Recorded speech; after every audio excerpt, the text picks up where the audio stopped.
All right, we're official. Good evening, good evening. Hello.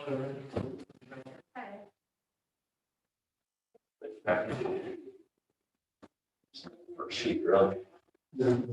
Great.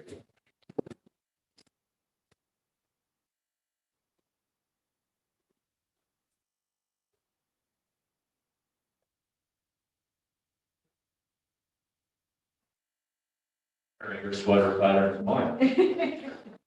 Very similar. Warm, mostly warm. Hello, how are you?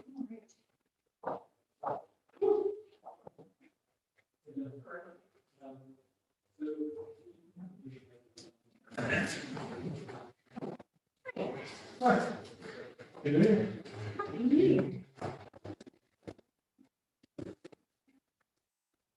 Glasses. No, it's like my anti-fog system here. Put them on when you need them. I know. Shows following my Yeah, footsteps. exactly. Line fog. 1095, so you can wear it, have it in there for glasses, but then it's so restricted to breathe.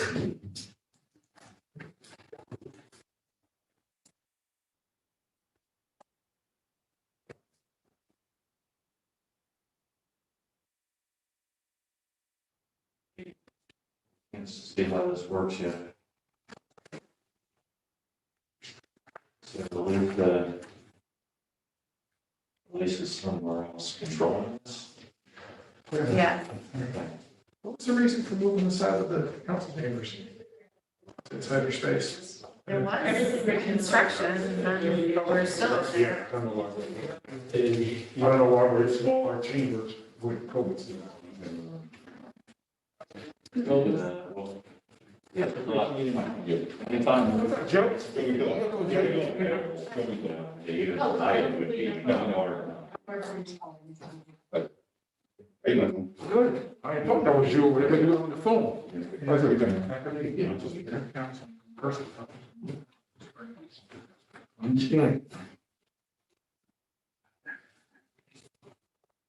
We're gonna start in just a minute here.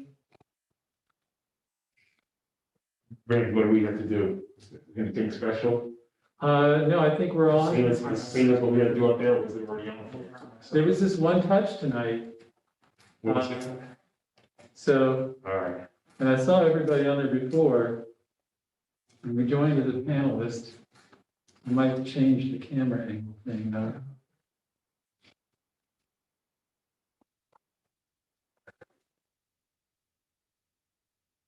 What's that?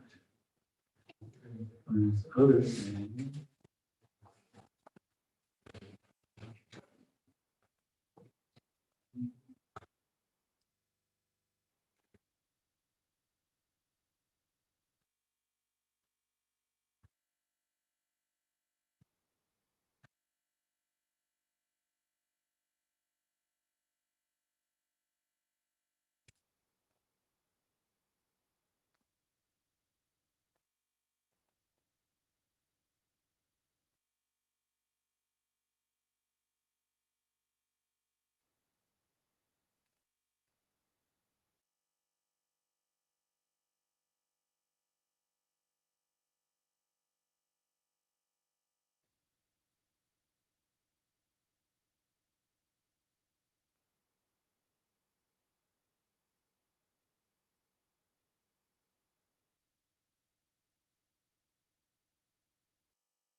Can anybody hear me?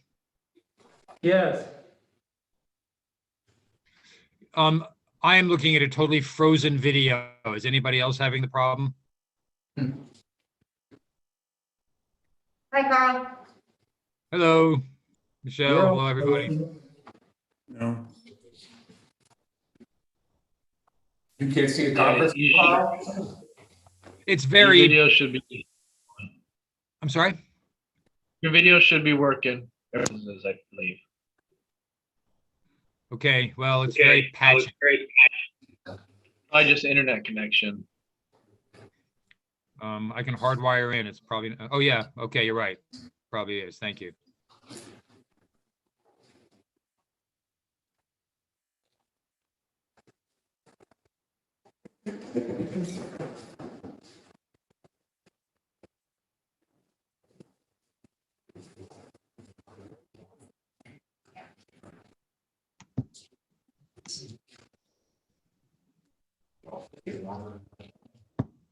Oh, yeah, thank you.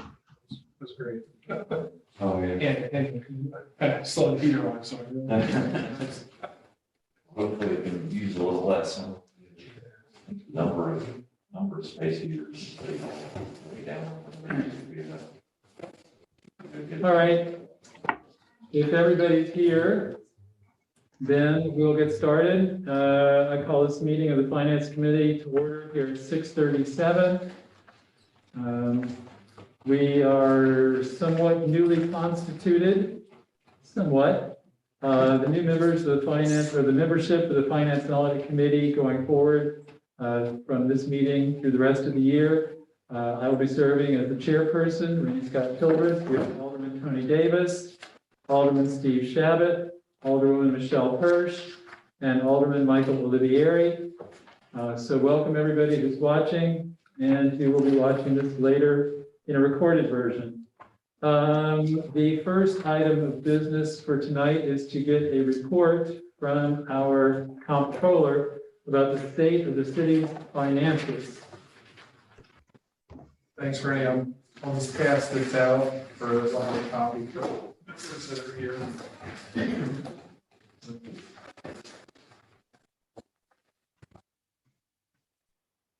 For those of you who are online, John is passing out the reports. He sent these via email earlier today, so you can find them there as well.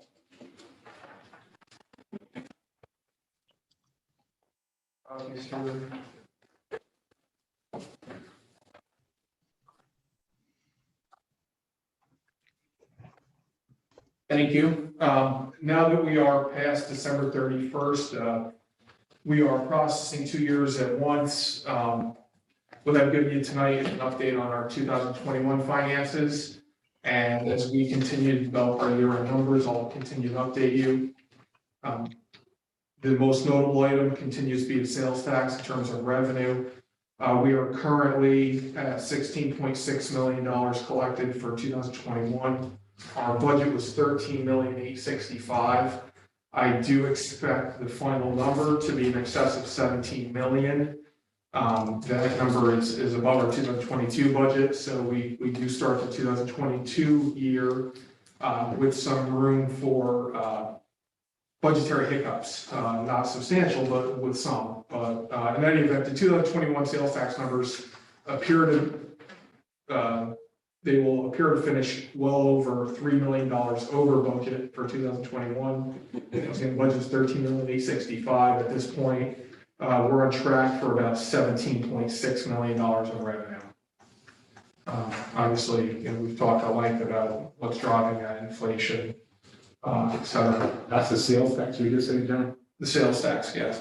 We have 3 more payments left. Those payments last year, is once again to refresh everyone's memory who's been here, and for those who are new, we received sales tax payments in regular installments, the same number of payments each year as we did the prior year, and at the same times, relatively speaking. So it's pretty easy for us to compare sales tax year over year in terms of percentage changes, dollar changes. That's where we're at. We won't have any 2022 data for over a month yet. On other items, most of our regular spending items are well within budget. We're tracking a little high over time. We've talked about during the year. That's because of the number of vacancies in multiple offices. It's causing favorable spending in actual salaries. I have a lot of savings there, but it's driving up the overtime numbers a little bit. Fuel costs, we're seeing some budgetary inflationary increases in some of the contractual lines, but I do expect that our expenses for 2021 will be well within budget. Revenues are a little pressed up in sales tax, but sales tax is so strong, it's going to make up for most other categories. Great. Any questions for John Toohey? In here, out there? In there, out here? I don't know what it is anymore.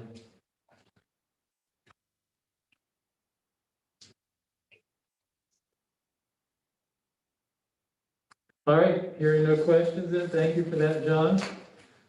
We will move on now to the first item of business on the agenda here, which is a budget transfer in Parks and Rec. This is from Lindsay Timbrook. It's a year-end internal budget transfer, $8,114.26 to reconcile department accounts. Because she's moving money within the department, there is zero financial impact, hence she's not here tonight. So any questions about this one, or do we have a motion to consider? Motion. Tony Davis, Michelle Hirsch, seconds. Any discussion? Hearing no discussion, I'll call for a vote. Those of you who are on the online there, if you would give us, well, I guess you're gonna have to say something because, or unless can I fix this? Oh, hold on.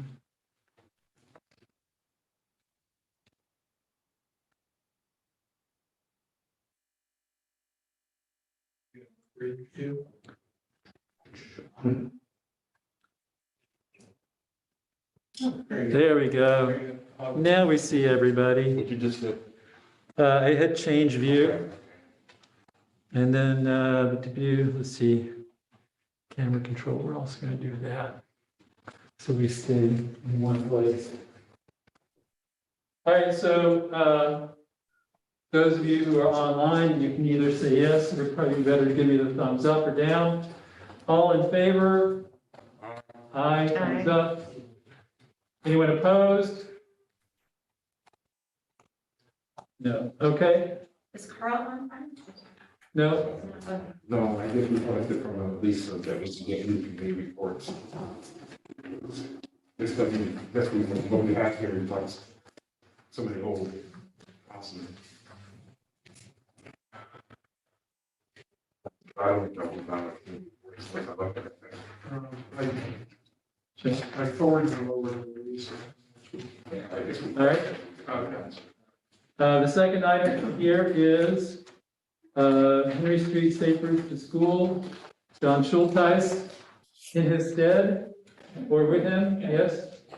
I'll do a little introduction. Good evening. This is a project that's been in the works for a couple of years by now. It's a project that's going to be partly city funded and partly funded by a grant from the New York State Department of Transportation, similar to some other street work that we have done in the city. This project will be along Henry Street, the entire length, so from Broadway to Wall Street. We're here tonight to authorize the next steps of the project and to secure the needed financing that reflects the total project cost to complete construction. So if this is approved tonight, we expect to be able to bid the project in the late winter or early spring and be under construction spring through summer, possibly finishing into the fall of this year. So with me is Greg Krupp from my office. He's prepared the committee reports and resolutions, and both of us are here for any questions. Greg, do you want to give the details of exactly what we're asking for? Yeah, so we have two committee reports, two resolutions. Here, I updated with the new committee member. One of the resolutions, the lengthier one that was in there, is just a DOT resolution authorizing the construction phase. We authorized preliminary engineering design phase, but this is a ministerial action. We have to authorize construction so that DOT will let the project. And then the other resolution in there is for the actual fund that we need in order to cover the city's share of the cost. And that's based on our most recent estimate. Yeah, and I had to make some edits to the DOT resolution. I sent them to Elisa, and she can send them back out again. It doesn't affect the actual committee report for today. It's still the same effect, but one of the whereas clauses needed to change, and section 3 had a text edit as well. Right, so if you're looking at the hard copy packet, it's probable the committee report, or the committee reports are correct, but the draft resolutions has some edits, I think. So Randy, you have the updated materials there. Yeah, There's no difference in the amount requested to bond. Right. Just some of the language in the DOT resolution. So what's the requested amount to bond? Because I'm a little confused here from reading this. 886 886. and change, right? Yeah. Yeah, so the DOT resolution is gonna have some slightly different numbers. The actual resolution would get 886. The 886 is the important number. The DOT resolution, we just have to fund their share. So that's what that resolution has a different number. And I'm from reading here, it looks like it's back to 2017. I'm sorry, can I ask something? yeah. And then it says, from what I read here, July of last year, it was increased again to reuse of the historic, so we're using the bluestone, we're using the bluestone as much as possible. Well, it's the combination of reuse, but a lot of it will be new material. So yeah, there was a separate authorization. We came to the council last year, I think actually when this was in Kristen's office, to advise you that if we installed more bluestone, there would be a higher project cost. And so it was us seeking that direction at that time, which the council at that time approved and directed to use the bluestone.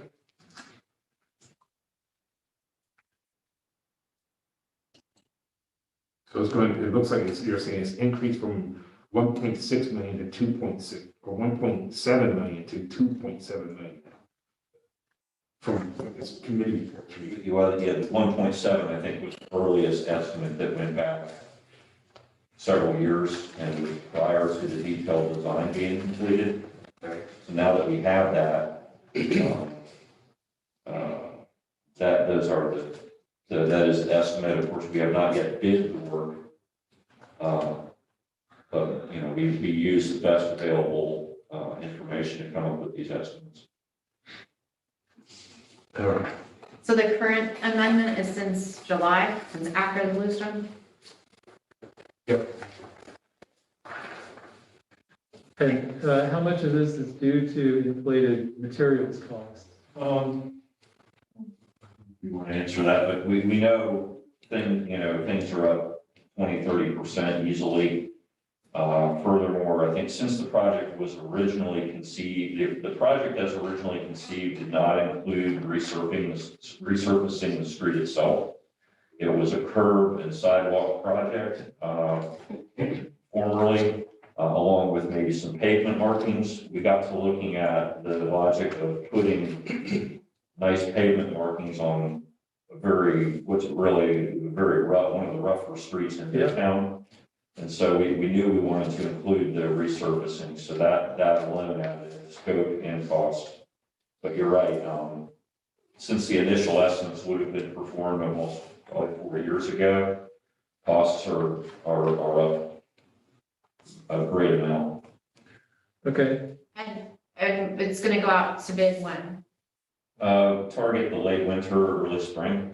So do we have a projection of how much more it's gonna go up?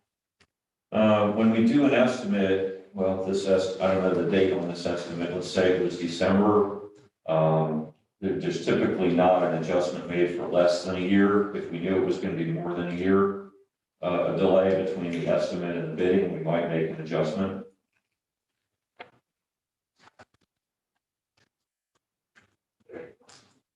All right, any questions, Michael or Steve Shabbat?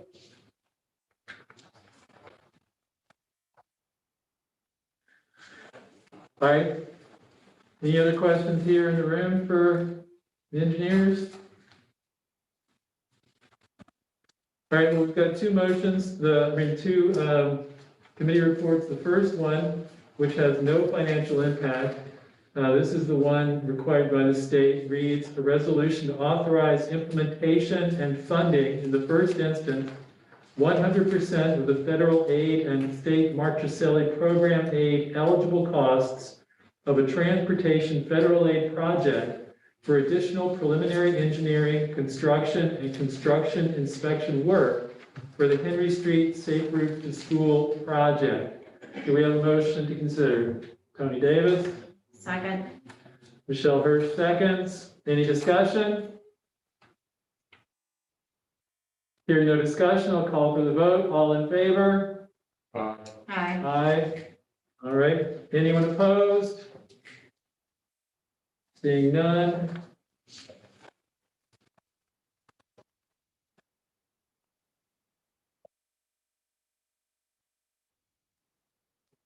Let's pick this together.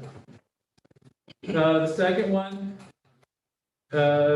which has an estimated financial impact of $886,150 currently, reads, request authorizing an amendment to increase the bond ordinance for the Henry Street Safe Routes to School project in the amount of $886,150.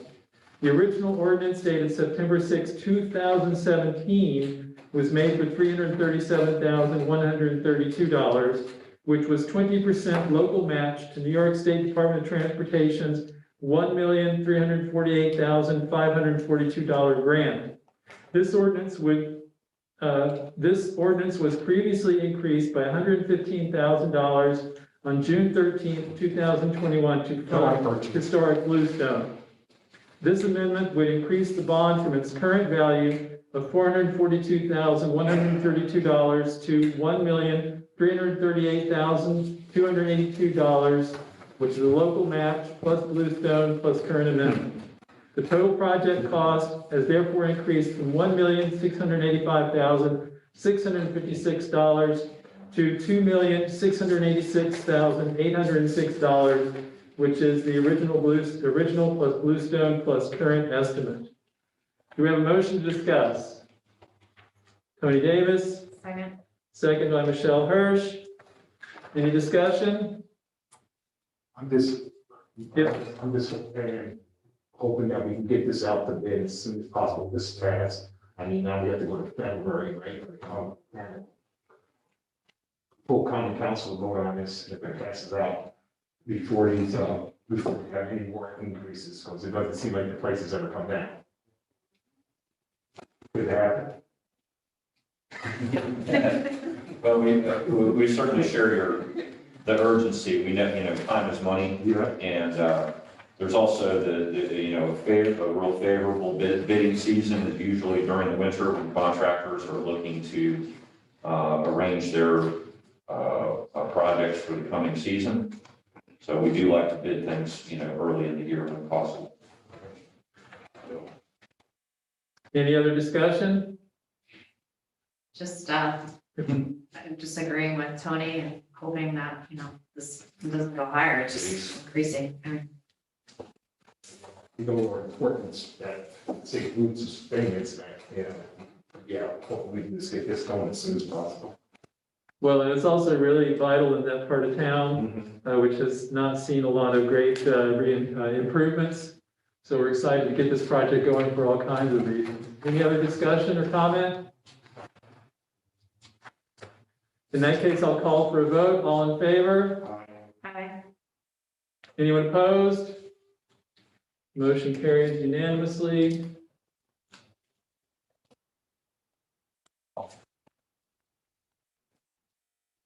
There we go. Thank you all. Thank you. Thank you.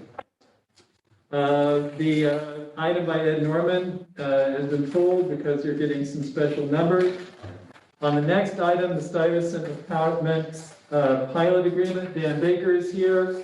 We also have some guests, John Matteo, Brian Lawler, Benjamin from KHA, and Joe McDowell. I unfortunately, or fortunately, depending on your point of view, would have to recuse myself because I serve on the board of KHA and was part of the decision to hire Montco. So I will be out of the room. Tony Davis, can you take over for me? I'll take over. All right, and then just let me know when you're done. I'll be out there sleeping.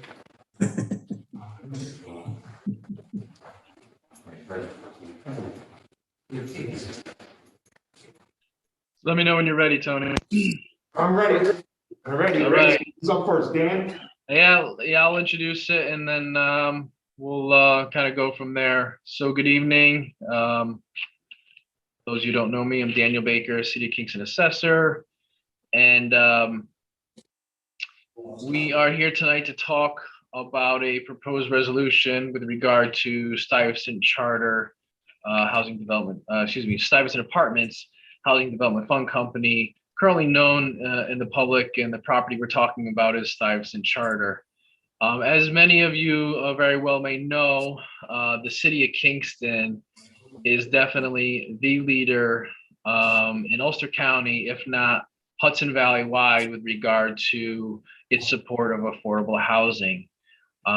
Projects like Springbrook Village, Birchwood Village, Governor Clinton, Yasmin Towers, Energy Squared, Lace Mill, Landmark Place, Kingston Housing Authority's own Colonial Gardens, Roundout Gardens, Wilwick Gardens, Brigham Senior, the Kingston Land Bank, agreements to renovate surplus properties with the organization RUPCO, and it's also its support of youth build has shown that the City of Kingston has supported affordable housing in many different ways.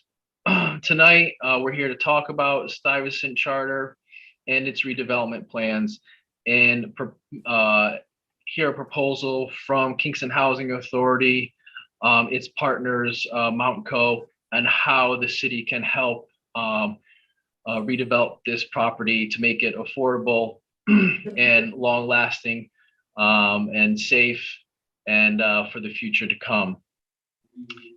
This would involve the city exempting the property and entering into a payment agreement with the developer and owner, Kingston Housing Authority.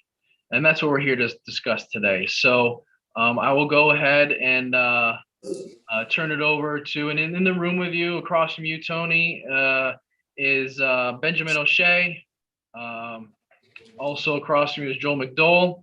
And online with us today is John Matteo from Montco and Brian Lawler, counsel for Kingston Housing Authority. Correct. Correct. Okay, very good. And so we'll turn it over to Ben and John, and let's hear what they have to say with regard to the redevelopment of Stuyvesant. Thank you. Good evening. I'm so happy to be here this evening. Let me say again, my name is Benjamin, and it's my pleasure to introduce Joe McDowell. He is the chairperson of the Kingston Housing Authority Board of Commissioners. Brian Lawler, center bottom, is the special counsel for the KHA. And John Matteo is the executive vice president of Montco Management and Construction Company, who is KHA's partner. Let me just briefly say that the KHA owns and operates 441 units in Kingston, and we also administer 359 Section 8 vouchers. So we have a significant inventory. The properties that we own are, I believe, an incredibly valuable resource in terms of providing affordable housing in the city of Kingston. And our purpose here this evening is to request a pilot agreement from the city of Kingston. And I would like to begin by introducing Brian Lawler, who's going to talk about the general federal and state requirements with regard to the proposed repositioning and redevelopment of complexes like Stuyvesant Charter. And this complex, and I would say the Kingston Housing Authority inventory, like the inventory of many housing authorities, has been underfunded for many, I would even say decades. And generally speaking, it's in fair to poor condition and is in need of significant redevelopment so that we can provide safe and decent and affordable housing for the low-income residents of the city of Kingston for the next 20 to 30 years. So with that, I will hand it over to Brian to just give general background with regard to the state and federal requirements. Hello, Brian. Okay, thank you.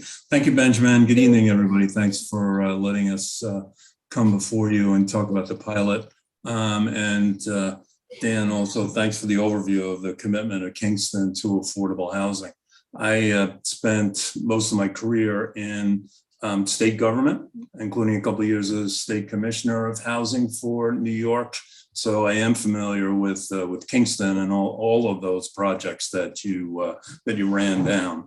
And since then, I've been in private practice and working with housing authorities locally and also across the country. I'm of counsel to the law firm of Whiteman, Osterman, and Hanna. Been working with KHA for the last couple of years to get this really important project up and running. And we're at a critical juncture because like most public housing around the country, it's underfunded by the federal government. It's in need of repair, and the federal government really has few resources to do it.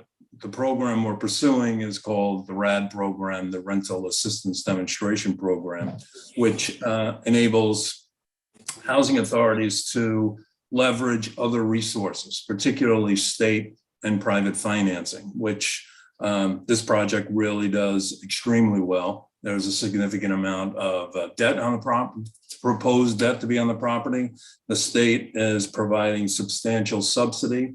And this pilot agreement is a key part of that because it doesn't really, the pilot agreement doesn't go towards the profit margin or the operating income. It's part of an equation that the state utilizes to make sure that the property will be affordable to the residents who are in place now and reduce operating costs by limiting the amount of debt service that the property has to secure in order to complete this redevelopment.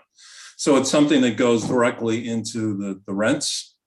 And the rents are fixed by the state and the federal government. So there's no option as to raising rents to cover additional debt or to pay taxes. The return on investment is also closely regulated. There's only so much profit that a developer can make out of this. And the vast majority of it, I think John will tell you, is really in the development stage rather than the operating stage. So the goal of everybody really comes together to keep this rents as affordable and the project and the property as well maintained as possible. So there are many eyes looking at the development budget and the operating budget to make sure that this is an efficient operation. And it generally across the board, it's expected that the municipalities show support, continue existing pilot agreements to help bridge that gap to make sure it's affordable. One thing that you should be aware of, and I'm sure John will talk a little bit also, is that this will be a partnership with the developer and the housing authority for 15 years, but the housing authority will be managing the property on a day-to-day basis. And at the end of 15 years, when the tax benefits of investing in this undertaking go away, so do the developer and the investors, and it comes back into the complete control of the housing authority. So happy to answer any questions, but I did want to put it into some kind of context as to how this fits in the whole puzzle of how do we redevelop public housing in existing municipalities. So I'll pass the baton to John, and happy to answer any questions. I have one question. Sure. Right now, this is only Stuyvesant. Why is Colonial not being considered for this whole thing? Can I answer that? So Stuyvesant Apartments is the first phase. Okay. For all of the other units in all of the other complexes, we have issued or we have posted a request for qualifications, and we are beginning the process to select a partner that we can develop the others. But this is the first phase of the KHA's plan to preserve at a very high level all of the inventory. So eventually, you're saying that you're looking for a partnership for Colonial and then for the other entities that you have on the. Exactly, yes. All right, thank you. All right. I'm going. You have another question? No, All right, I guess this is a question for Dan. What is is there the tax amount now? Are they current, does KHA pay taxes on their property? Currently, Stuyvesant Charter does pay property tax. And it's about $99,000 a year when I last looked today.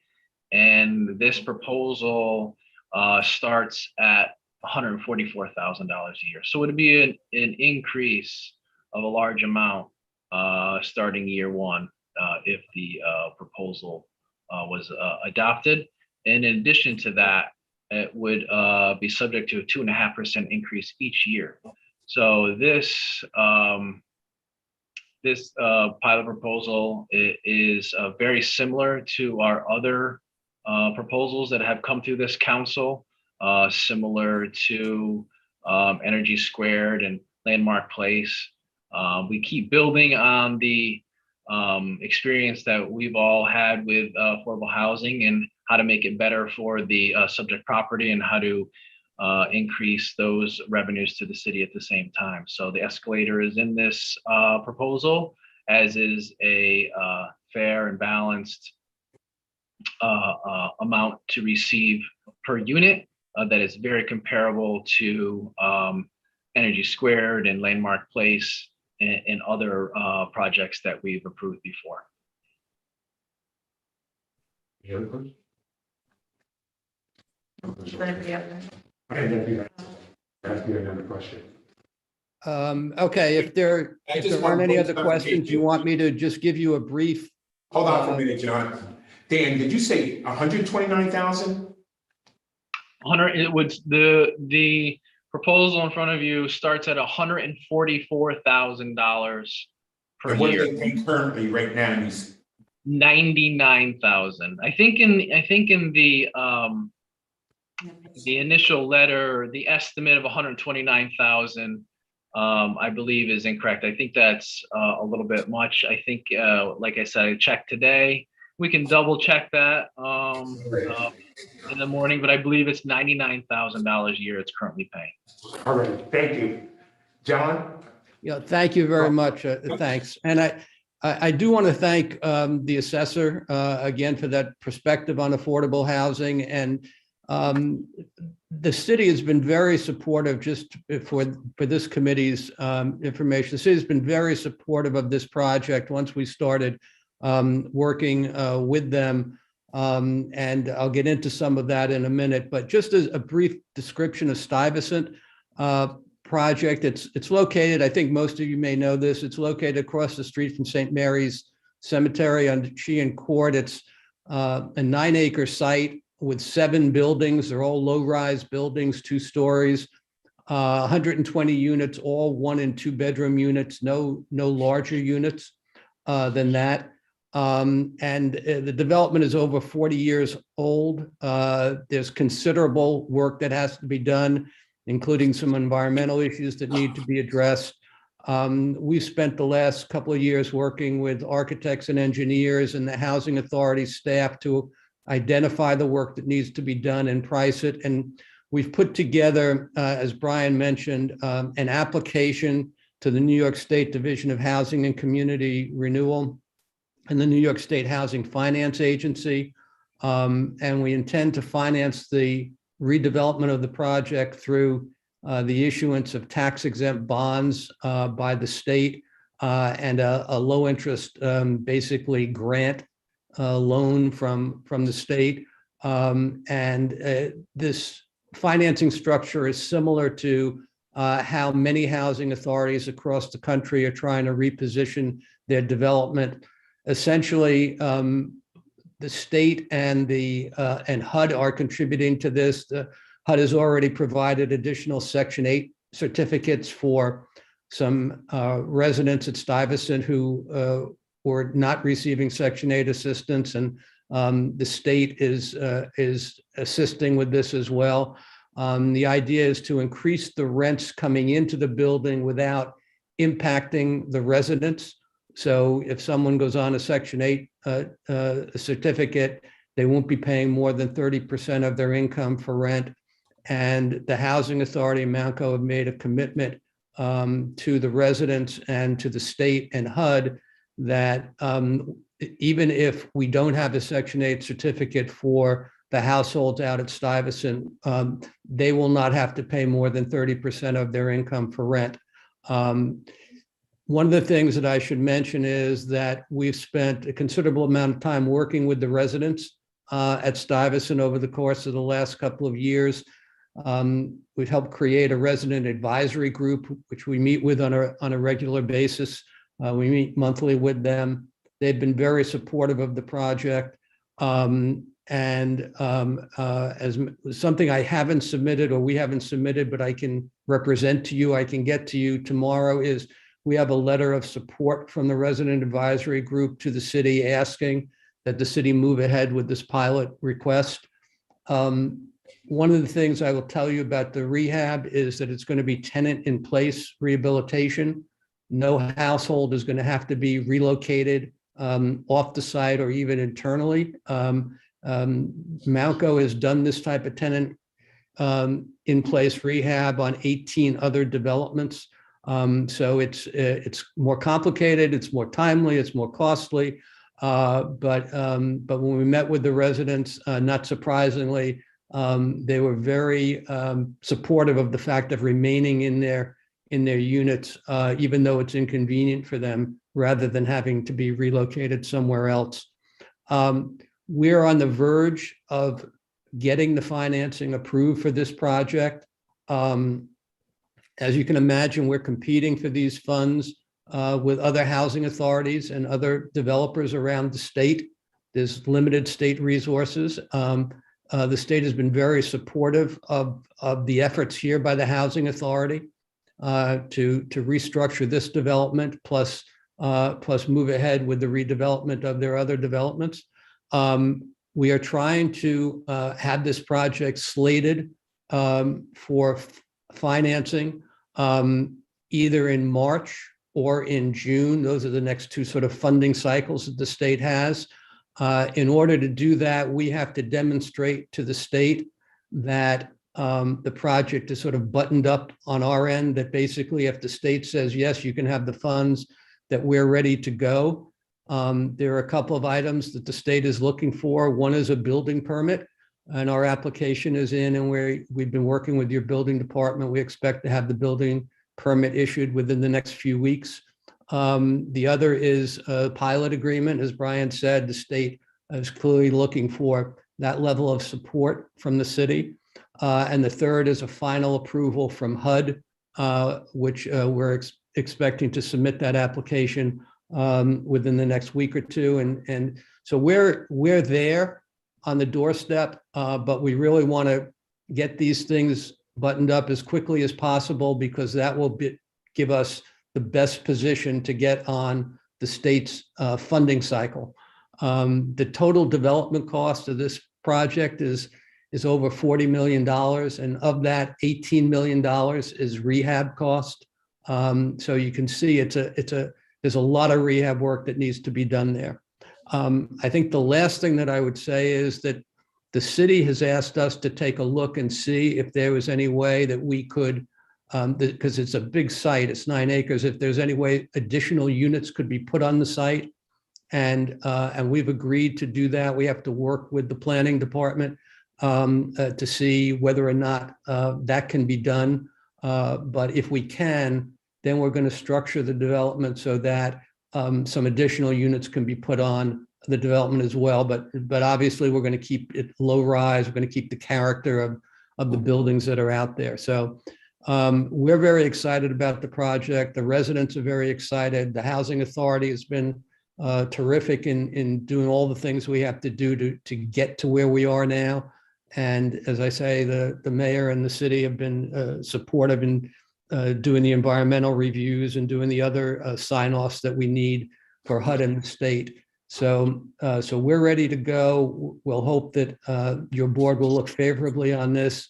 I think the one thing that the assessor didn't mention was that in addition to the pilot payment, that we're also offering to make a one-time municipal impact payment to the city of $120,000 that the city can use for roads, other improvements in the area. And this is something that we've done in other projects that we've done. I think the city has done it on some of the projects too. So we're trying to help the city. We understand the city has financial obligations. We want to help as much as we can. And the numbers that we're proposing work within our budget. The state has reviewed them. The state is supportive of them. So I'm going to stop now, and we'll try to answer any other questions that you all might have. Steve Chapman, I see your hand up. Yes, thank you. Actually, John, you're kind of beating me to the punch. I'm thinking of questions. You're addressing them as they're coming into my head, but I just wanted to make sure I was reading the info correctly, that presently you're not looking at new units. That's something down the line. Is that the way Yes, I understand that? that's correct. That's absolutely correct. And that was at the request of the city. The city has asked us to see if this could be done. And we don't have the answer to that yet. And we're going to need input from the planning department. So if that happens, then any taxes generated by those new units would be above and beyond what we're talking about in this agreement.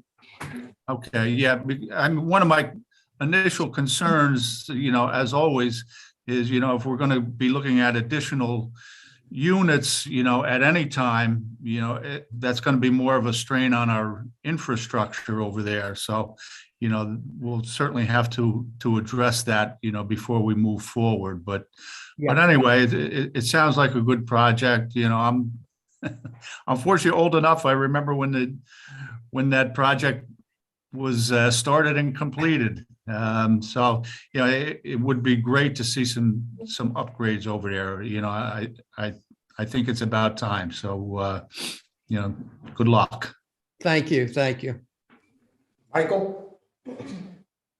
Okay, I have 3 questions, and I guess I'll answer them all, or ask them all, then you can answer them. First one is more of a clarification. So we're looking at a 32-year pilot with the majority of your expenses are either going to be covered by bonds or grants. So basically just in a generalized question, if the majority of them are being covered, of your expenses are being covered by bonds and grants, why the 32-year pilot to offset whatever? The second question would be, are you prepared to proceed with this project if you don't receive those funds? And then the final question is, you had mentioned that it was a $40 million total cost, with 18 of it for the rehab. So where's the other remaining money going to? Sure. Thank you for the questions. I'll take a shot at it, and Brian and Ben can jump in as well. I'll start with whether we can proceed without a pilot. My sense is that the state is going to be unlikely to provide the funding for the project if the city does not provide a pilot. I'll be very honest with you, they have not said that. But the reason that we're before you is that the state requested that we come back and ask for a pilot. So I think it's pretty unlikely. And Brian, if you disagree, you can jump in. Yeah, John, I think the first question was kind of answers a little bit of that question also about if the state and the feds are paying your expenses up front, why do you need a pilot? They are paying the development costs or subsidizing the development costs. These are this assists with the operating costs. So there's two different budgets. There's a development budget and an operating budget. So the pilot really goes to maintaining the operating costs and the rents at an affordable level. The pilot doesn't go toward the development costs. Yeah, and to go back, I think that there was a third question about how the numbers add up. That's my interpretation, but there's a number of costs on the development side. There's an acquisition cost to buy the property from the housing authority. There's the cost of construction. There's all of the fees that are associated, the legal fees, the architectural, and all the rest of it. And that all adds up to the total development costs on the project. And as I indicated, there are a couple of sources. One is the bonds. Think of that as your first mortgage on your home. Then there's secondary financing from the state, if you can think of that as a second mortgage on your home. And then the housing authority is basically taking a large portion of the funds from the sale of the property and putting it back into the project. And as Brian said, the total sources and uses and development budget and operating budget have all been submitted to HUD and to the New York State Division of Homes and Community Renewal. They review all of this, and again, they haven't given final approval yet, but they have not pushed back on any of the economics of the project. You had one other question about the term, also the 32-year term. That is the request of the state, and the reason being is that's the term of the bonds. So the bonds are repaid over a 30-year period. The 2-year is the construction period, and a 30-year compliance period. Okay. No, that was it. Steve, any other questions? Carl, any questions? I see you here. Rita, any questions? Sorry, guys, I had to find the mute button. I'm good. I do want to say that sounds like a great project. When you're talking about more housing, that always piques my interest because of the urgent need we have for affordable housing. And I take your point, Steve, about infrastructure and all that good stuff. But and I know it's not really relevant, but I just want to put a bookmark there going, if we can have more housing there, go for it. Yay for that. Thank you. Thank you, Carl. Any other questions, Michelle? Yeah, when do you need an answer on the pilot for the state, like to be able to move ahead? I mean, this is a very large request, I think, for all of us to digest right now, because we're basically taking Kingston Housing Authority property and turning it over for a while, to a private entity, so, like, what are we looking at for a timeline on needing all those approvals from the state? Sure. There isn't, I'd like to be able to give you a set date and say we need the approval by such and such a date.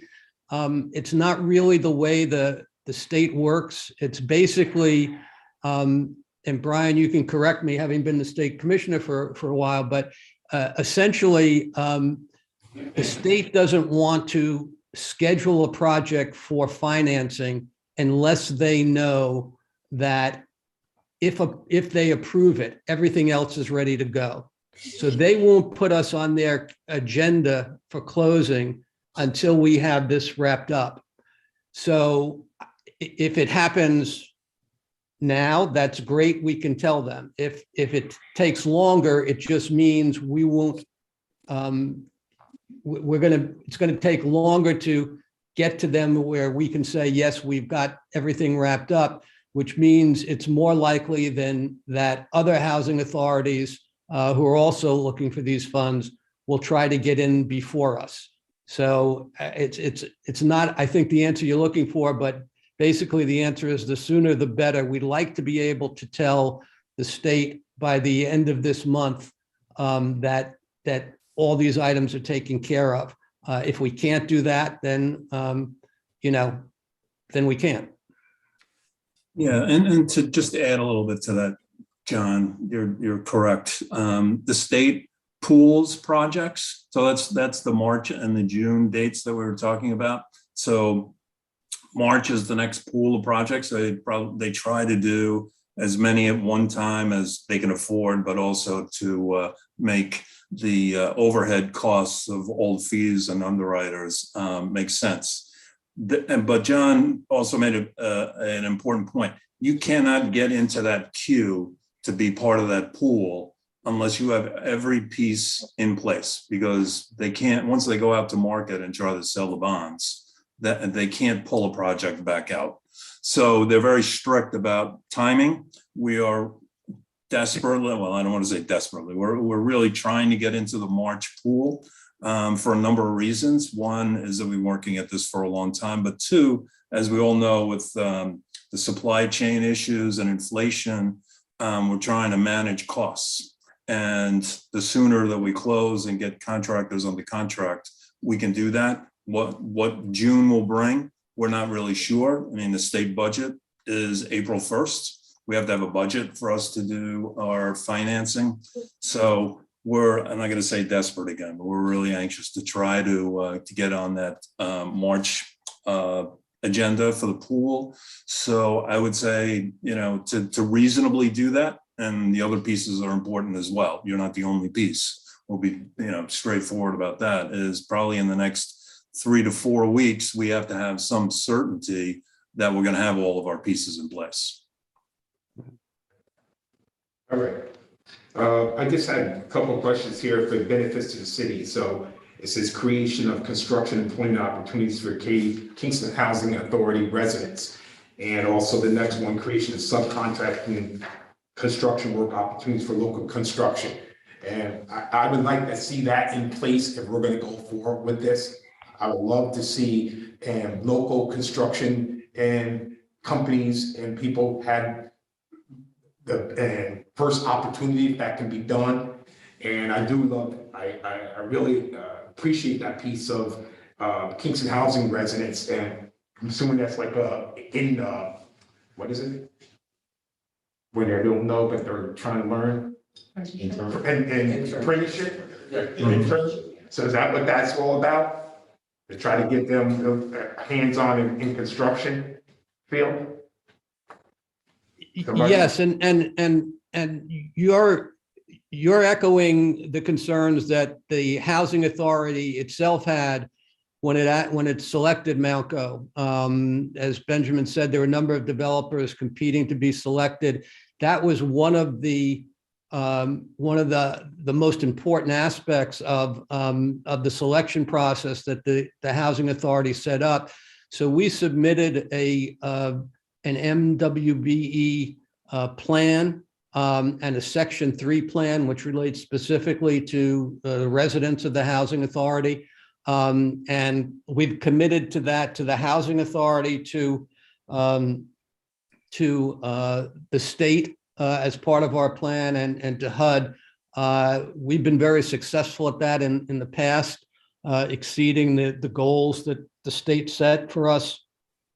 So we're prepared to be very aggressive in trying to create the right type of programs. And if you think about it, if you take a step back, one of the problems with those programs in the past is, and projects tend to be one-offs. Okay, so you do it and then you move on.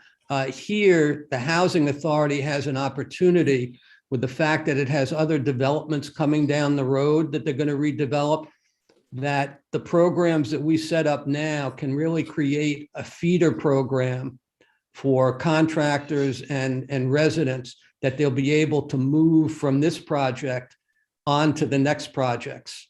And that then creates real long-term viability for individuals as well as minority and women businesses. That piece is, that stood out for me, so hopefully if this goes through, we committed to that. Carl? Yeah, so I get the sense that this is a privatization that is going to have multiple iterations. So are we looking at every X number of months another request for another pilot for each new development? This isn't a negative question, it's more a contextual one. How does this fit into what we can expect to be coming our way in this regard over the next 6 months, a year, however long? I'll start, and then maybe Brian and Benjamin can jump in. But given where the Housing Authority is, they're just starting a process to select a development partner for the next projects. The planning, they have to select a partner, then they have to go in and do all the architecturals, all the pre-development stuff.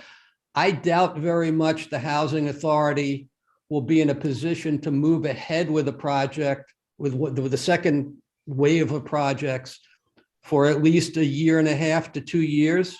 And Brian and Benjamin, if you think that's off, you can tell me. So I don't think you're going to be seeing something every couple of months.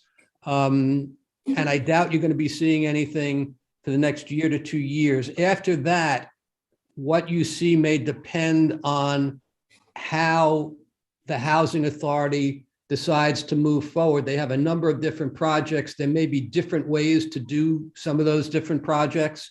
So I don't know that the Housing Authority can tell you now exactly what they're going to need. Yeah, I agree with that, John. Yeah, I mean, it took us almost 3 years to get where we are right Yep. now. Of course, Yep. the first one is always the most difficult. Getting one under our belt will help and facilitate the next one. But I think that humanly, I don't think it's possible to put one together in quicker than 1.5 or 2 years, like John says. So what I'm hearing is that there will be seriatim, there will be requests, but not at a rapid pace. Every couple of years, this template, unless it changes, is going to be reenacted, correct? Correct. Yep. All right. If I could just add to that just for a moment, that question, the Kingston Housing Authority properties, I think the 4 or 5 that are in the 1, 2, 3, the 4 that are there, they obtained ownership of these properties in different ways at different times in history. And the way they obtain these properties lends to what exempting authority the city may have, and what exempting right that the Housing Authority may have on these properties, and what type of redevelopment happens on those properties may affect what tax responsibility may be. On many of those projects that they developed a long time ago, the tax responsibility is very small due to the state and federal laws that are in place. So there may not be a need for any payment in lieu of tax agreement because there may not be any tax responsibility. So until the housing authority decides on how to redevelop these properties, we won't really know. And there may be situations where they may not have to come to the city for a pilot agreement because they already have the right to have an exemption. I think that's absolutely correct. Yeah. Michelle? Tony, it's Rita. May I ask a question? Yeah, go on, Rita. Let me get my camera. Good evening, everybody. Thank you for being here and presenting this presentation. I'm not sure, I kind of came in late, so I'm not sure if the question has been asked. So please forgive me if it's been asked and answered, but I think this might be a better question for Dan Baker.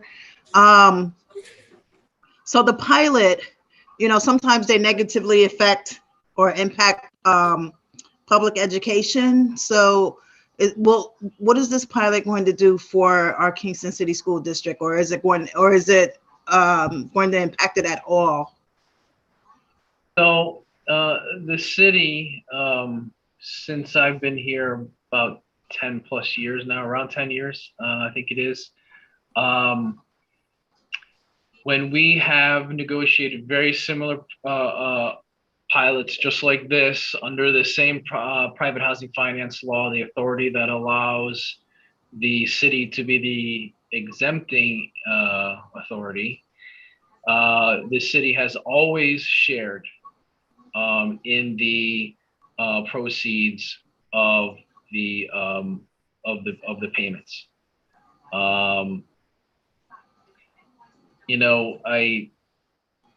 I know that misconception is out there that sometimes these will negatively affect education. We're hearing that. I don't necessarily agree with that. And quite frankly, I think it's probably quite the contrary, that providing safe and efficient and affordable housing to families I think is beneficial to the students who may reside in those residences. So I think it's important that the city do support this, and to your, I think what you're really talking about, the monetary payments, we've always shared in those. And in fact, this pilot payment, like many others that we've negotiated, calls for increases from what the property was paying just before the introduction of the agreement. So we've been, I think, quite effective on increasing our revenues and at the same time getting really good projects on board, whether they be residential or otherwise. Yeah, Dan, if I could just add, I think there are a couple of things. One is this is an existing development, so it's not as if we're adding more units by this development itself. Secondly, the development is all 1 and 2 bedroom units, so there's not an abundance of school-age children coming out of 1 and 2 bedroom units. And third, the increase that we're proposing is about a 40% increase over what the city's collecting now. So we think that that's a fairly significant benefit both to the city and to the school district. So we view this as a positive for the city, but obviously you all will consider it. Thank you. Any other questions, Rita? Yep, that's good. Thank you. All right. Michelle? So I have been in Stuyvesant Charter Apartments, and I agree that, yeah, they definitely need to have significant upgrades. When we were just talking about the operating budget and the pilot being for the operating budget, so we're going to be renovating now, and who will be responsible for upgrades and maintenance and taking care of these apartments, and what are the cost of that in the next 32 years? Or I'd hate to have residents go through this process now and then not have their apartments repaired or, any work done in 32 years. And will there also be state money coming in for yearly, or HUD money coming in yearly? Yeah, the couple of things. The whole project is structured, and the rehab is designed so that the buildings can be created for another 30-year life cycle. So that the work that we're doing, that's what it's designed to do. In addition to that, the budget that's being proposed and required by the state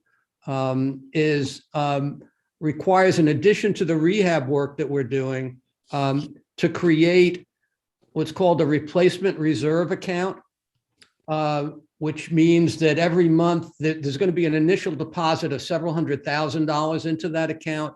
And then there's going to be each month, a portion of the rents have to be put towards that account. So that account gets built up over time, so that not only are you doing significant work now, but you're putting aside significant amount of funds so that over the next 15 or 20 years, if you need to do a roof or you need to do a boiler, those funds will be there. Those resources aren't available to the housing authority now, not only the Kingston Housing Authority, but any housing authority. There just aren't sufficient funds. So as part of this, in order to get more money to come in to help provide these funds, HUD has provided Section 8 certificates for some of the households that are in the development. So we are going to be able to collect higher rents for those households. And HUD has granted what's called a markup to market increase, so that for the Section 8 households that were in the development already, instead of collecting the rents that were Section 8 rents, but not up to the highest Section 8 rents that could be collected, the housing authority is now going to be able to collect significant Section 8 rents. And between the additional Section 8 rents and the new Section 8 rents, there's going to be enough funds to do all the rehab and operate the building properly. And again, the state is looking at what the operating costs are, the utilities and all the costs involved. So there's a new operating budget going forward. To answer your question, the housing authority is going to be the property manager. They have a very good relationship with the tenants there and the tenant resident group. But now the housing authority has got operating funds to actually operate the building the way they need to operate the building. In the past, they just didn't have those funds. So you're going to start at the end of the construction period, you're going to have effectively a brand new development. You're going to have financial resources in reserve moving forward, and you're going to have enough money to pay to operate the building properly. So that's the whole idea of repositioning the building. It's not just going in and doing some repairs. It's a financial restructuring so that the buildings can be run properly. John, are those reserves specific to this redevelopment site, meaning those reserves would be spent on Stuyvesant? Yes, it has to. Those funds can only be used for Stuyvesant in the future. They can't be used. They don't get paid to the developer. They don't get paid to the housing authority. They can just be used to make improvements to the development. So if I could just add, because this is really the core question and the core goal of the whole redevelopment process, and I think it's important to answer it clearly so that everybody feels comfortable with it, because it really is the question. And this is really a policy issue, so it may get a little wonky, but forgive me for that. This program is the tax credit program that's been in effect since the late 80s. And I've been involved with, as commissioner up until maybe 10 years ago, virtually every tax credit project in the state. We have never had a default because of the model that's used. And essentially the model is that we start from a place where we know what the rents are going to be. The federal program sets the rents as a percentage of median income, not as a percentage of the tenant's income. It's based on the area. And then essentially the project is funded and financed from that first. We determine first how much revenue that a project can expect to generate, and that's based on the rents. Secondly, the state and the investors who buy the tax credits have their own staff that go through operating budgets based upon projections that have been developed over a number of years to make sure that there's enough revenue to make sure that this project and every property in the portfolio operates in a way that doesn't doesn't prevent a tenant from being an apartment from being occupied, or to be in a condition where we can't collect rent, because that would be a default to the investors who buy the tax credits, there's severe financial penalties. So what John refers to, and this really goes to the question about where is all the money going? There's a significant part of the development budget that goes into reserves, operating reserves, replacement reserves, to make sure that if anything unexpected happens along the way, that there's already money in the project to take care of those things. So it really is the core question, and it comes up every time when we come into a community, wherever it is across the country. This is the question of like, yeah, it'll look nice when you do it, but how are we going to make sure that it's going to look nice 15, 30 years from now? And that's really the what's made this program the most successful housing program in the country. So there are different levels of people, from the state to the federal government, to the lenders, to the people who buy the bonds, to the investors who buy the tax credit, who ask exactly the same question. And essentially, it's the subsidy is required to make sure that there is essentially no risk to certain parties in the transaction. The developer is at risk because his fee is at risk. But everybody else is pretty much assured when everybody finally puts their money on the table, whether it's the state or the federal government, that this proposal is going to operate adequately for 30 years. Thank you. Well, as the alderman in that ward that Stuyvesant and Colonial Gardens and King Court are located in, and being a person who was raised in the Kingston Housing Authority housing, I see this as a win, and not only for the city of Kingston, but also the residents there that are going to get an upgrade in their apartments. They're not going to be placed out. They're going to be able to still live there. And so if there is any children in there in some of these units, they're going to be still be able to go to the school that they're located in and not be relocated. And again, and the reserves are going to be there. So in case, again, if anything needs to be done on these properties, these apartments, that there is going to be money set aside and to help and alleviate some of those costs. So thank you. Any other questions? Hold on, Mike. It may have been covered and I forgot, but what is the estimated turnaround for completion of all the renovations? Yeah, that's a good question. Yeah, I don't think I addressed that, so thank you. We're looking at probably anywhere from 12 to 16 months for the rehab. My guess is it's going to be a little bit more than 12, but probably a little bit less than 16. So let's say 14 as an estimate. Malco has done about 18 of these type of developments before. We've always been able to complete the rehab, and this is all tenant in place, same type of thing. We've always been able to complete the rehab within 12 months. Because of the extent of the work that we're going to have to do at Stuyvesant, I think it's going to take just a little bit longer. But that's our estimate at this point. Thank you. Any other questions?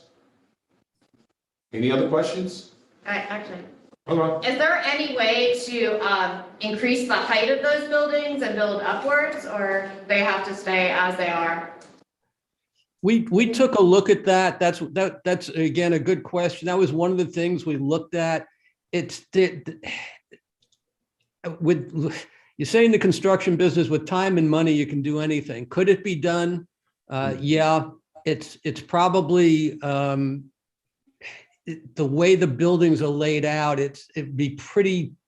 It's not going to be a pretty picture to try to add units that way.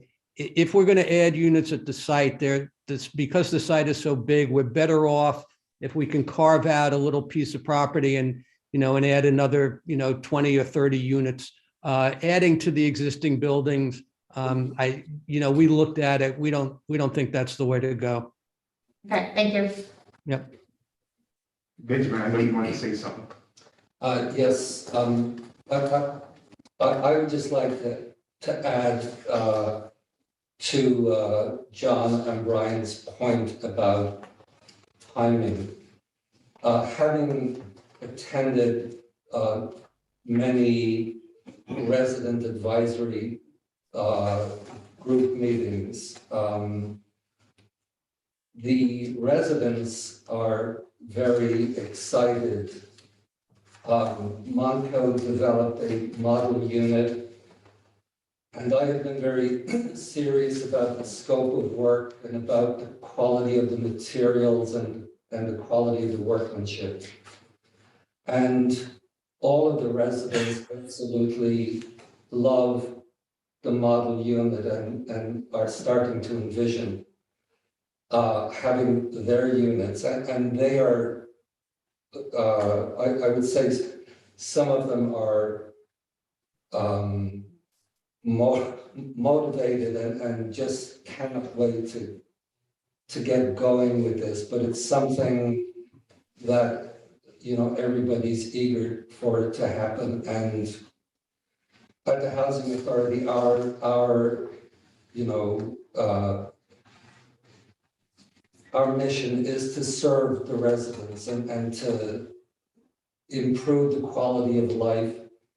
When you do that, many things change, I believe.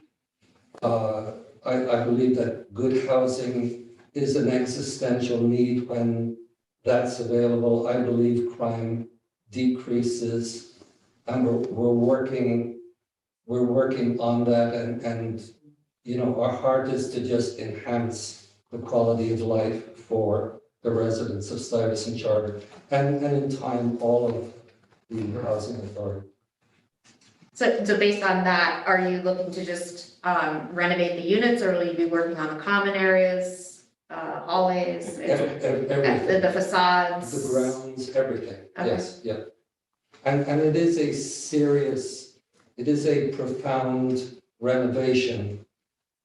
Brand new solid wood kitchen cabinets, sinks, new flooring, new tub, new vanity, sinks, toilets, completely new windows, new doors where needed, new entranceways, all new flooring, new appliances.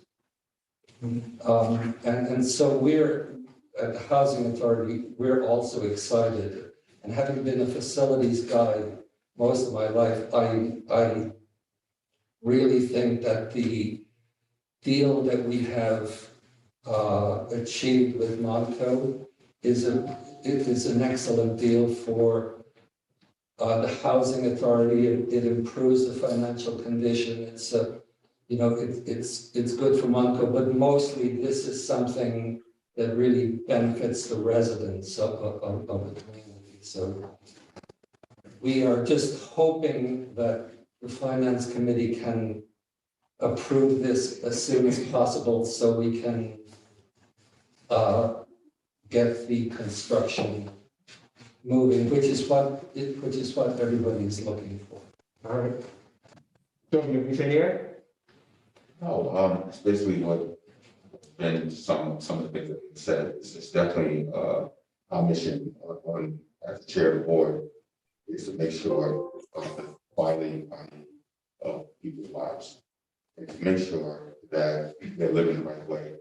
The way we live, they should live.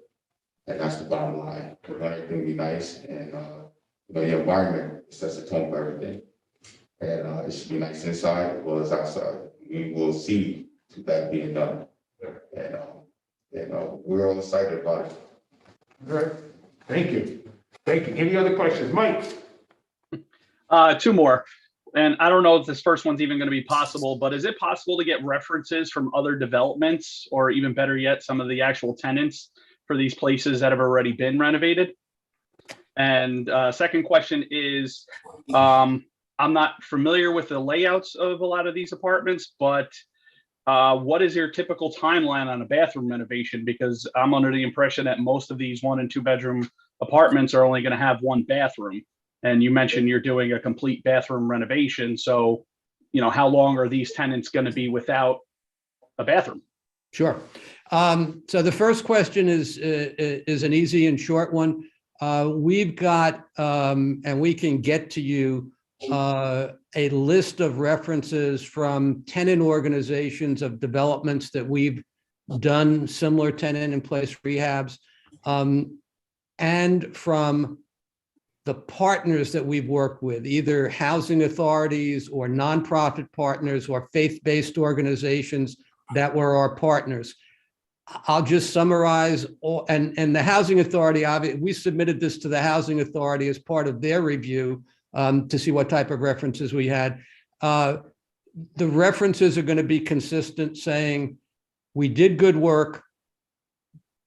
We treated the tenants with respect and dignity, and we overperformed on what we said we were going to do.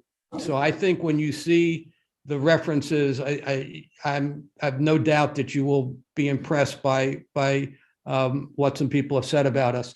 In terms of the rehab, what we've done is at the end of each day, our commitment to the residents is that at the end of each day, they can come back into their apartment and their bathrooms and their kitchens will be in working order. Doesn't mean that they'll be fully complete. Because sometimes we'll go in the morning and we'll work all day in a bathroom and we'll put a tub in or we'll put a floor in or whatever it is. And we may have to come back, as you indicated, we may have to come back the next day. But when we leave that day, their bathroom will be in working order so they could take a shower, they could use the sink, they can use the toilet, and the same thing in their kitchens. We'll go in, we'll do the cabinets, and then put everything back and let them use their sink and use their stove. So, and we've been able to do this on 1,900 units in 18 different developments like this. And we've always gotten the residents back into their apartments the same day. So they could come back in at 5 o'clock or 6 o'clock.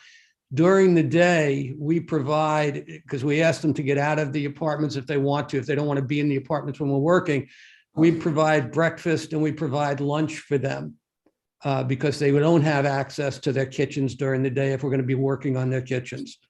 So, as I said, it's a much more complicated process, much more timely process, but at the end of each day, the tenants get to back to their apartment and use their facilities. And Benjamin, you said earlier that you had a letter from the advisory board, I assume, whatever. Yes. Yes. And I'm not sure if Dan has that, and I think that might be something that Mike and some other people might want to see, that they're on board. If we can get that and put it in our mailboxes, Dan, I'm not sure if you have that in your packet. All right. Any other questions, Dan? Not hearing any questions, then I'm going to read what I said. And make a motion for this. Oh, that's right. Can I make a motion for discussion? Can I have a motion for discussion? Motion. Michelle, motion? Second? Not sure if that's what it's called, but I would like a little more time to process all this. I don't know if we're doing the vote tonight, but I would like to maybe extend it till next meeting, just so we can, further digest everything, because it is a lot here. Well, that could be put on the table, somebody has to second that if they wanted to table this. So Alderman Mike Oliveri is motion, I guess, to table this. Right? Well, you had a A motion on the table. You had a motion on the table to discuss. We need a second motion to discuss. Anybody, second motion to discuss? I will second it to discuss. All in favor? Discussing it? Anybody opposed to discussing?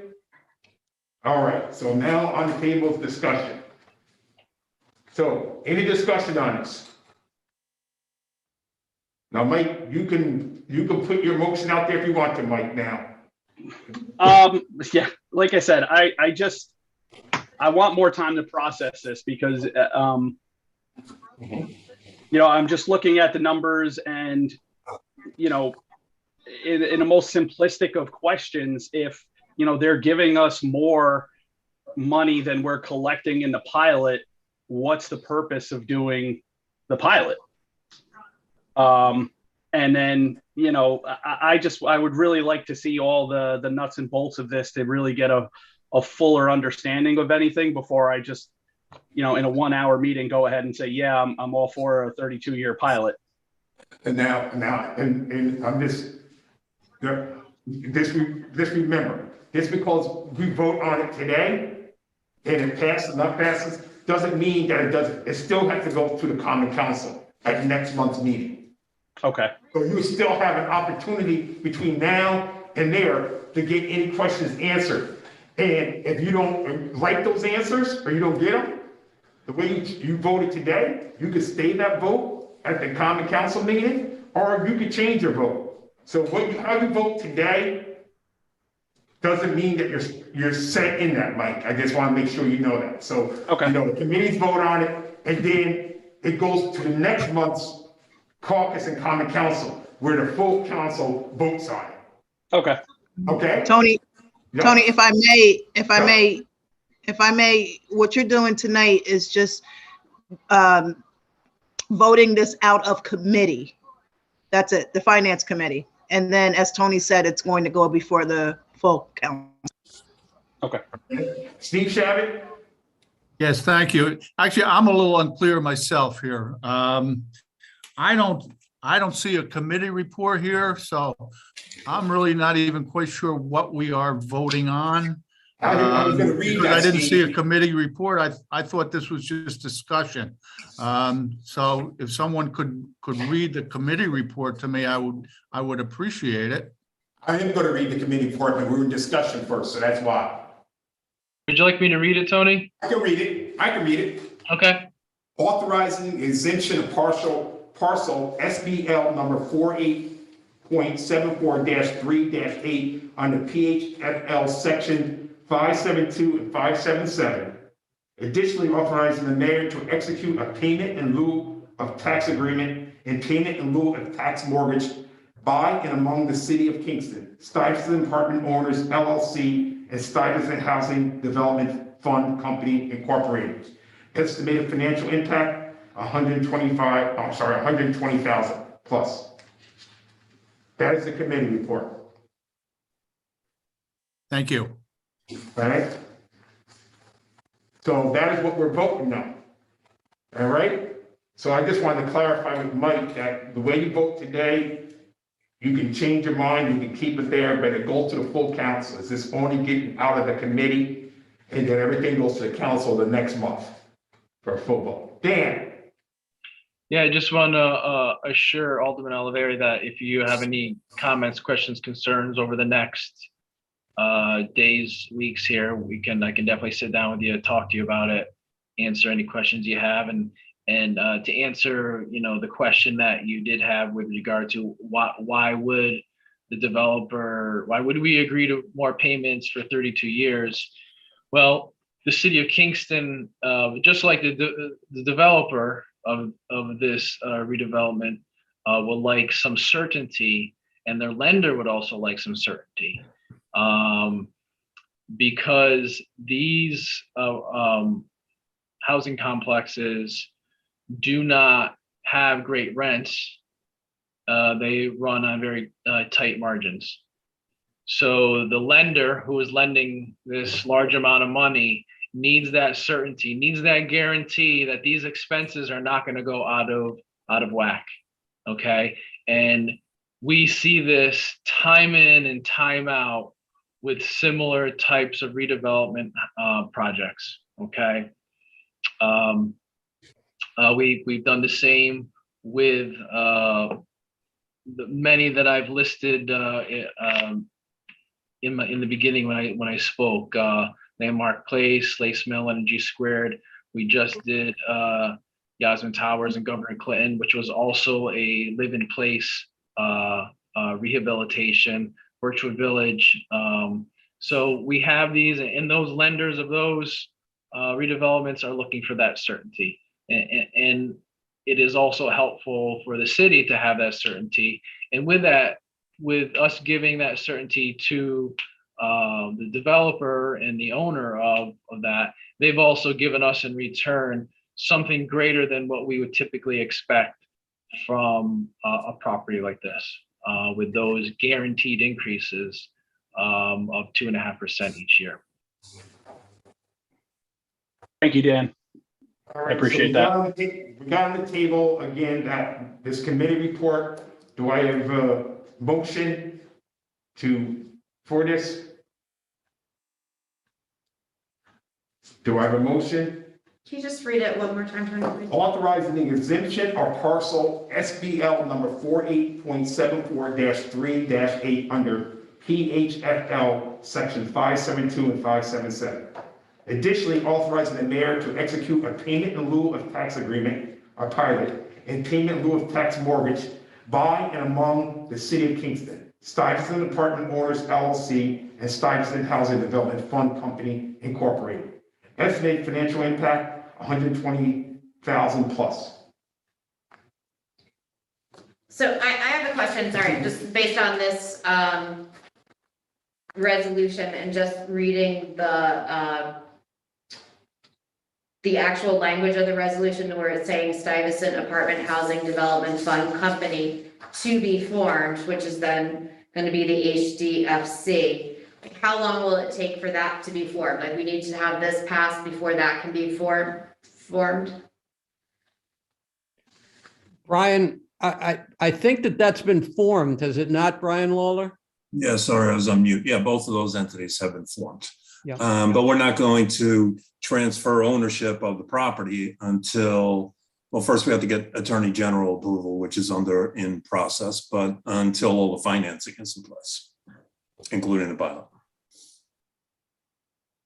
But those entities do exist. The Stuyvesant HDFC is controlled by the Housing Authority, and they'll retain the fee of the property and do a long-term lease to the LLC, which the Housing Authority will be a managing member of the LLC. All right, so Dan, does this need to be changed then, the language, because it says to be formed? They're saying this exists already. This is a resolution that we have in our packet of Sure. of 2020. Sure, we can go over with Corp Counsel the fine points of the proposed resolution. There's probably a few things in there, like a date in there that I know that also needs to be changed, which is typical. Typically, we just have a committee report and then those resolutions are written. And that was just more for, hey, this is what the framework is going to look like. Typically, we don't come to finance with a full resolution, but in preparation for, to have everything in front of you, we did craft that a while back in preparation. So we have that. And yes, we'll go over with Corp Counsel to make any of those small modifications. Thank you. Again, so do I have a motion?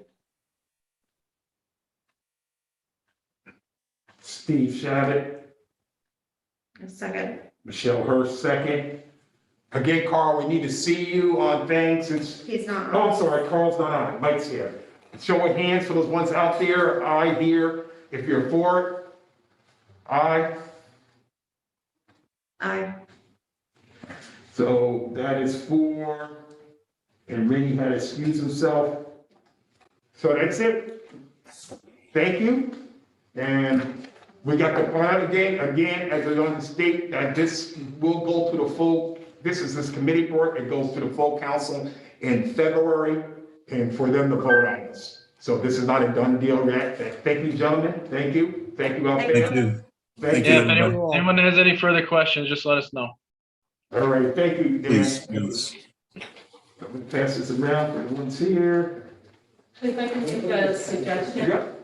it might be useful for the committee, not for you, for the committee to maybe set a date by which everyone can, who has additional questions, could consolidate them perhaps and get a response that could be shared before the full vote.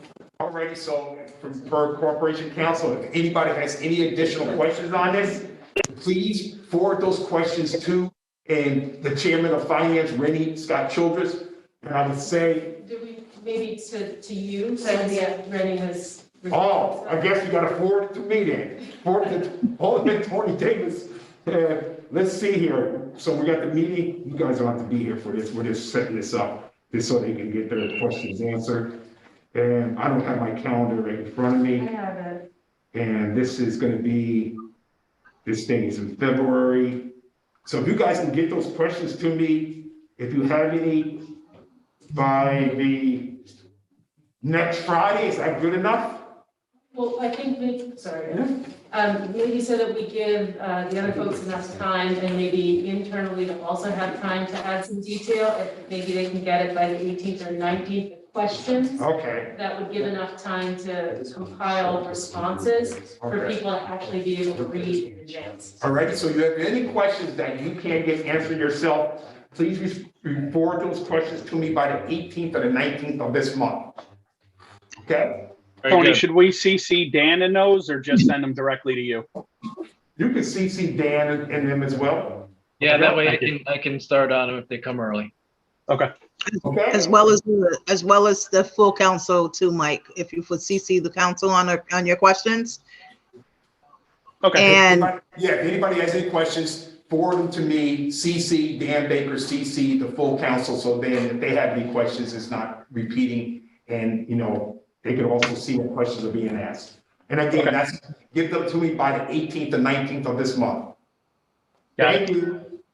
Thanks. And Tony, Yeah. it's Rita Worthington, can I just say, ask one other ask, please?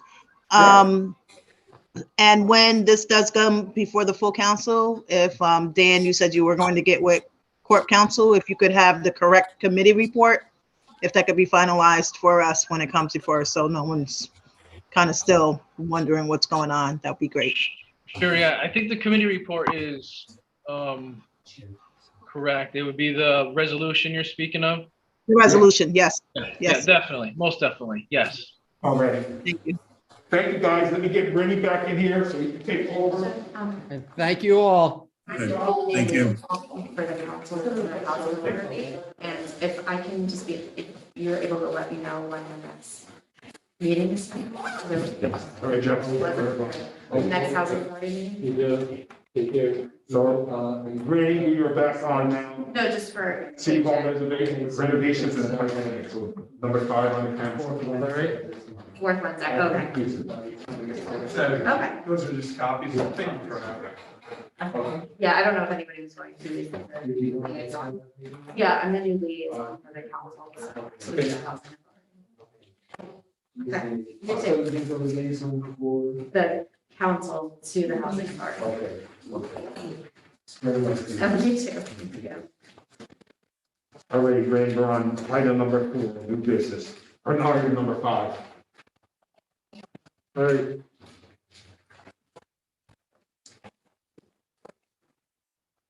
Benjamin, thank you.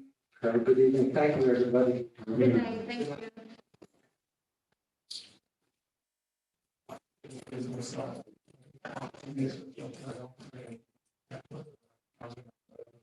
Okay, so the next item on the agenda has to do with City Hall renovations. This is, as far as I'm concerned, still not in adequate shape to consider because it doesn't have specific costs involved. Unless city clerk Lisa Tenty has some additional information here, I see that as well. Yeah, I don't have any additional information as to what Don had originally sent, but I am just here to answer any questions about any of the renovations that are needed in City Hall. Do you have like a list that you can reel out to us, or do you want to do this work that you and I could speak over the next week or two to come up with a more specific list and potential prices of things? Whatever you want to do, Rennie. I know what he initially, when he reduced it down to the 80,000, I know it included much needed renovations in some of the bathrooms where there had been a pipe leak, and conference room 2, and some repairs actually in both conference room 1, where you are now, really replacing some of the furniture. Conference room 2 needs a lot of work, and down in the mayor's conference room in his office. But I don't have specific numbers on that. Don was really working on that before he left. Okay, well, if it's okay with you, I think it'd be better, because the list that we have still in here is just saying things like the rug is worn in conference room 2. It doesn't say purchase a rug in X amount. That sort of thing. So that, if it's okay with everybody, I would prefer to follow that direction to come up with a specific list of things. Sure. Do you want to meet with, want me to set up a Zoom meeting between you and me, Rennie? Yeah, or anybody else who wants to be involved. It doesn't have to just be the two of us. Any other council people who want to be involved. So we're just gonna basically table this right now, is that what you're saying? In essence, yeah. Yeah. All right. I have no problem with that. I would like to, go on, Michelle. I was going to say, I'd like to see more detailed pricing and what falls underneath those prices before we go ahead. That's what I mean, sorry. I'm good with that. I will reach out to Don and see if he can give me the contact information from the people he had originally spoken to. Okay, that'd be helpful, yeah. So yeah, you and I can set up something. We can also let other folks know if they want to attend, and we'll go from there. Okay, sounds good. Then the Pike plan, there's proposal for $8,000 to run a survey. And again, I'm not really comfortable with where that's at. What other folks think? Again, conduct a survey. What is going to be part of the survey? I know I just one of the ones that and stated yes. And that we want to make sure we get the input of everybody in the city of Kingston. But how's this survey going to be conducted? And I know it's discussion about who. I think it was about sending out a response to every resident and in the Kingston. I'm assuming is that a mailer type of thing? And and is that the cost that will be associated with sending a mailer to everybody and with posters to bring it back? So I'd just like to see some more again in this same thing. More, not saying I'm against this, but I'd like to see exactly what is being presented to us in a more elaborate, if you want to say, more concise details on here of what's this going to cost, what's this survey, what is it a survey? Yeah. Right. And I agree with Tony. I think that it needs to be a concise, comprehensive cost benefit analysis for both keeping the Pike plan and what that would cost, and the investment by the community or in tearing it down and what that would cost, so that we actually have real data to make an educated, informed decision. yeah, so I would like to see what's going to be in the survey, but also, and what kind of survey we're doing. Again, is that going to cost us $8,000 to send out a mailer to everybody? with, I'm assuming with pulses to return it back. Well, and, sorry, go ahead. I think that if, it sounds like this discussion is not going to the final vote on the survey tonight, but when we move further, we should talk about the intent, if you decide to, what the intended effect of the survey would be. And if you're gathering data, you know, how that survey will drive a particular outcome, and we need to look at that probably in a attorney-client session. All right. But, and which takes me, I think the proper route for this is through the administration. We don't have the capacity to be developing a survey ourselves, and this is something that should be going through the administration. So if folks agree that that's the best option, I can write a letter to the mayor, say, we'd like to see this happen. Can you put it on your agenda and take it forward and let us know, you know, because it might require, it's going to require the work of the city engineer, it's going to require the work of other folks in the administration. And that's the mayor's job to direct their energies, right? Basically what we're saying. Yeah. Yeah. Part of being generated, correct. But without putting it on the new alderman board too. So, I mean, do we have to, is that a proposal then we have to bring up? Or would we just, I don't know how we would work this. Well, we're not, there's no motion to do this and take Okay. care of it. So I'm happy to send a letter to the mayor. Or send it to the engineer. So basically, we're going to be tabling this as well, then. Yeah. All right. Someone move to table it? I don't know that do we need to move to table it? We would have to move to take it off the agenda, right? We table it and bring it back. I mean, whichever way you want to. I mean, I can make a motion to remove it, or we can just table it if it gets tabled 2 times. Well, right? why don't you do that? All right, so I would make a motion to remove this from the finance and audit agenda at this time. But if we do this motion in second, does this mean we have to vote on it at common council?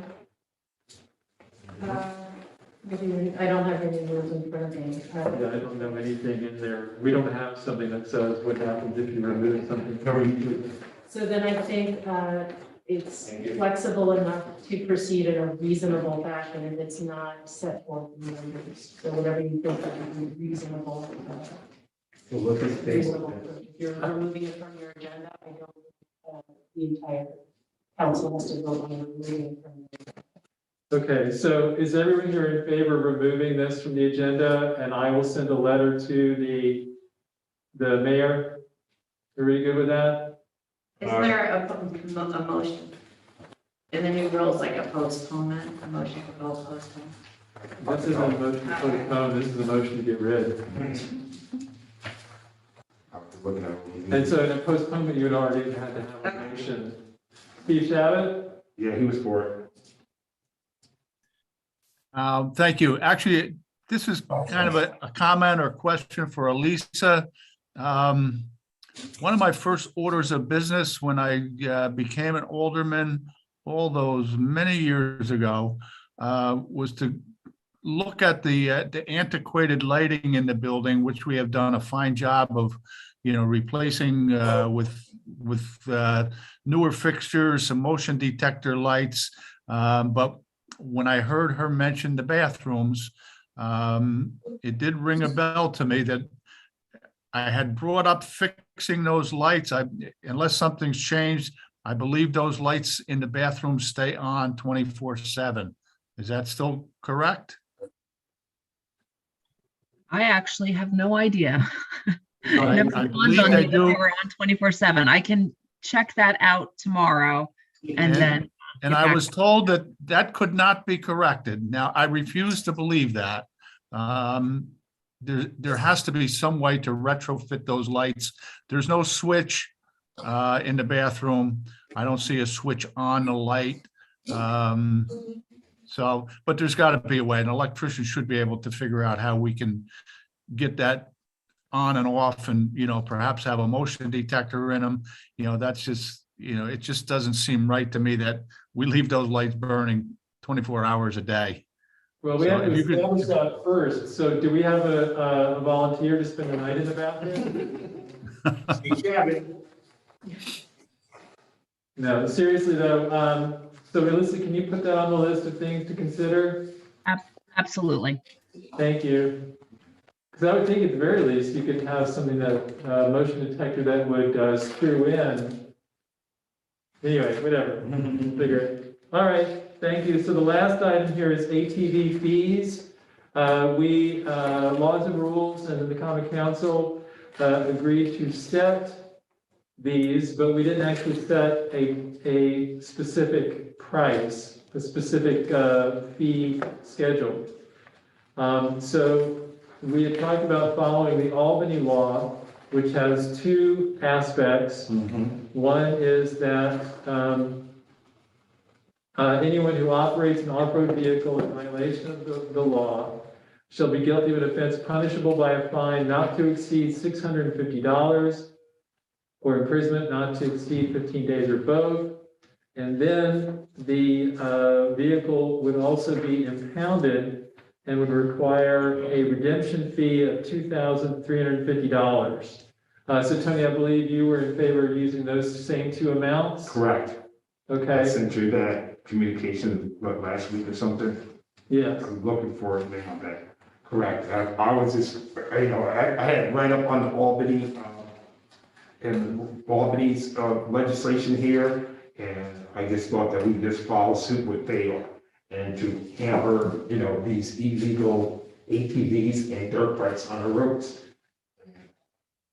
And I think, that fee should be imposed, and so it would be a deterrent for them not to be used on our city streets.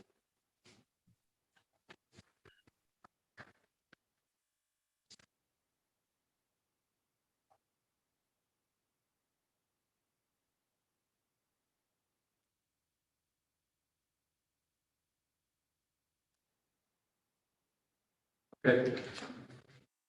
Barbara, so can we amend this here? Because we don't have the actual numbers in our, there's not a specific committee report. So my question is, can we make an amendment on the, here now? Or does that violate the 24-hour rule? No, the 24 hours is to let the public know what you will be working on. Okay. So then we'll start here. The committee report would read as follows. You want me to read? You want me to say what I was saying?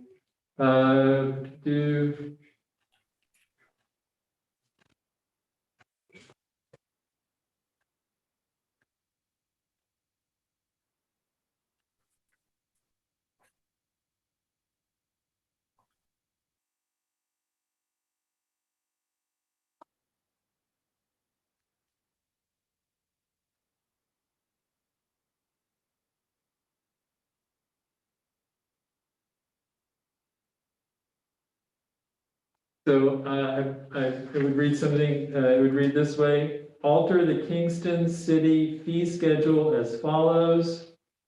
Illegal use of off-road vehicle, $650 per violation. What is it? Off what? Off-road vehicle. Okay.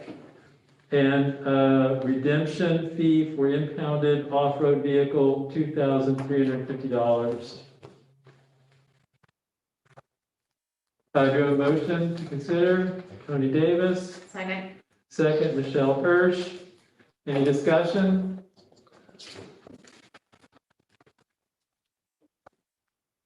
In favor of anything we can do to stop these nuisances. All right, then hearing no discussion, I'll call for a vote. All in favor? Aye. Anyone opposed? All right, unanimous in favor.